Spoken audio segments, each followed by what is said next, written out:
প্ৰথমতে আমি এটা বস্তু জানিব লাগিব যে ইণ্ডিয়াত একচুৱেলি 3 টায়াৰ গভৰ্ণমেণ্ট চলে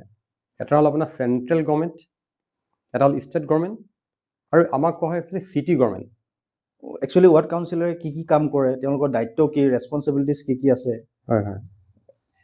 সেই বিষয়ে বহুতে জ্ঞাত নহয় ঠিকে কৈছে তো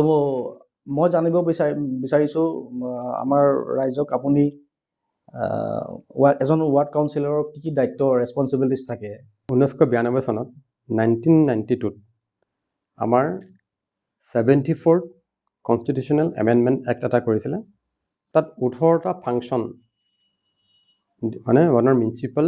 কৰ্পৰেশ্যনবিলাকক দিয়া হৈছে মিউনিচিপালিটি বডিক দিয়া হৈছে এইটো অল অভাৰ ইণ্ডিয়াত একে কথা হয় চেনিটেৰী যিটো ডিপাৰ্টমেণ্ট আমি যিটো কওঁ আপোনাক সলিড ৱেষ্ট মেনেজমেণ্ট সেইটো আমি ডাইৰেক্টলি চাওঁ